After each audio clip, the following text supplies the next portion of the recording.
Hi everyone, welcome to Star Candy. I'm Wicked Cat, and in this video I'm going to be teaching you how to make the first part of the Kandi Biz set, the Kandi Bong, with removable bowl piece. Pause for materials. But first, I want to shout out Envious Candy, who also came up with the Kandi Bong. How is this possible? By what's called simultaneous invention or multiple discovery, when two or more individuals bring the same or similar idea into existence, often simultaneously or at different times from different places. This reminds me of the saying, great minds think alike, and I take this as inspiration to remember there are a lot of creative people out there, adding a little sparkle to our world. First, you're going to take about 3.5 feet of elastic string and tie it to a 7 cm plastic needle and add 10 beads that you'd like to make the color of your star. Then slide it all the way to the end of your string and tie it off super tight. I tie it about 3 times just to be safe.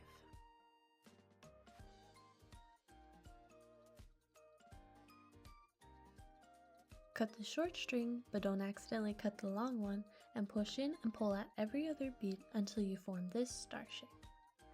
Thread the needle through the following point and continue this rotation through the next steps. Take 3 beads of the same color, skip a bead, and then thread it through the following point. Then continue this all the way around until you get to your starting point. Try to keep your string as tight as possible. This helps keep the form of your candy. I do this by keeping the string in between my index and my middle finger, as well as tying it off frequently. Thread the needle through the middle of the point, leaving a little slack to thread the needle through, and pull tight, making sure the slack doesn't loop on the wrong end of the bead. Whee! Next, thread your needle through the first 2 beads of your point, coming out of the middle bead to start your new layer. And congratulations, you just created a candy star.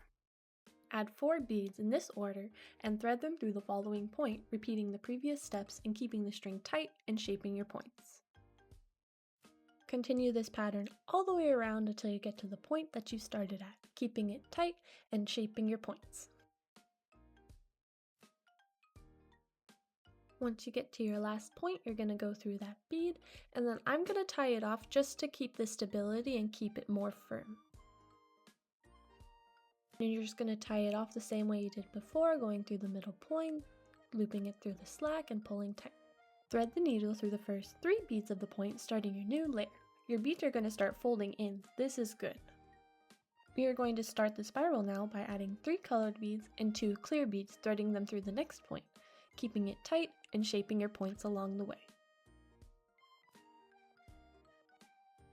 Using 5 clear beads, we are going to continue through the next point, repeating this pattern until you're at your starting point.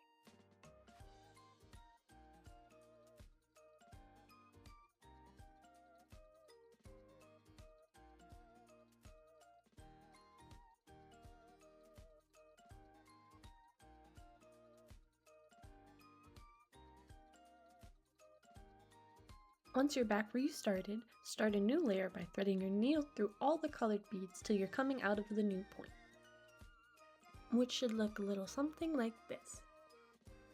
Going back to 3 beads, continue the spiral by adding 2 colored beads and 1 clear bead and threading them through the next point, making sure it's the 3rd bead and you count correctly.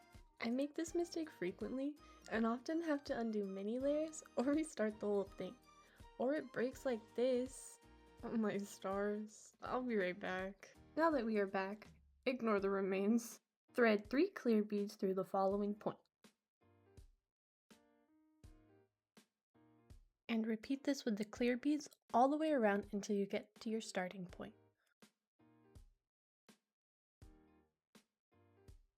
Once you're on your last point, start a new layer by going through the bead you started at and up 2 more, coming out the middle bead of your new point. Take 1 bead, the color of your spiral, and thread it through the following point, and continue this with clear beads until you're on your last bead.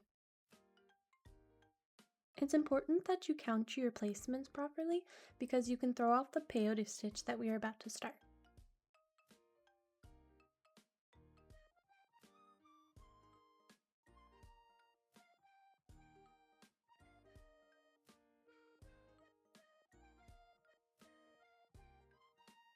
Thread your needle through the bead you started, this time only going up 1 bead. Pull your slack through tight and count to make sure you have 5 points with only 1 bead spacing each other. 1, 2, 3, 4, 5.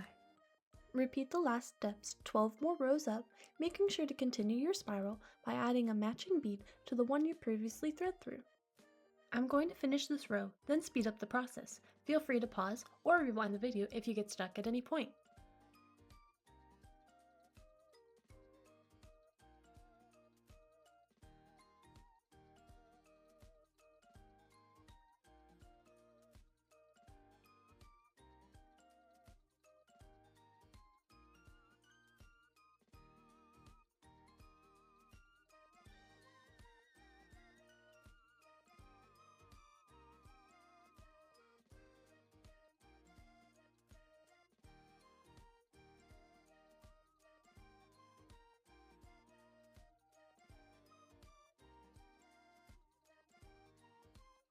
Once both of your rows count 7, 1, 2, 3, 4, 5, 6, 7, 1, 2, 3, 4, 5, 6, 7, add 2 clear beads and continue around each point for a last time.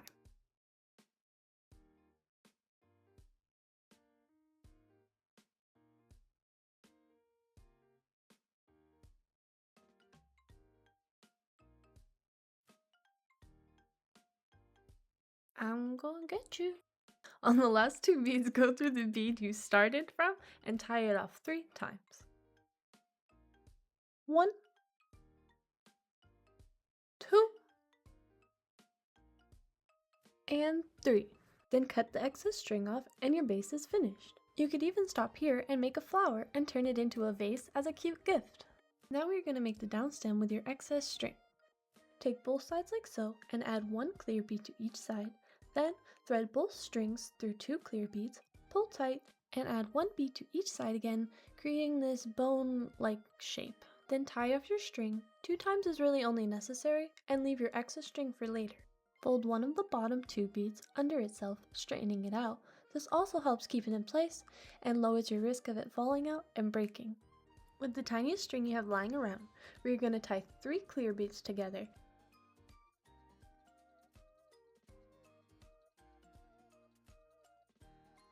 Making sure to tie it super tight so it can form this triangular shape. And cut off both excess string. Take the strings from your down stem and feed them both through the middle of your triangle, pulling it down.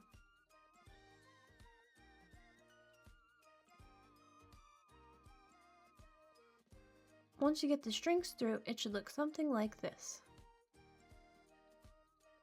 Spread those strings apart and feed 1 string through the gap where the double meet the single bead.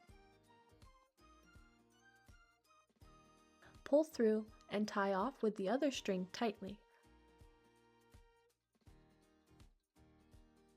Lastly, cut off the excess string and your down stem and bowl are ready to be added to your Kandi Bong, ready for your next sesh. I want to say thank you so much for all the Plurr and patience for everyone who was waiting on a tutorial. Your support means the world to me, and I can't wait to make more tutorials. Feel free to follow me on all platforms, and don't forget to please like, comment, and subscribe. Bye!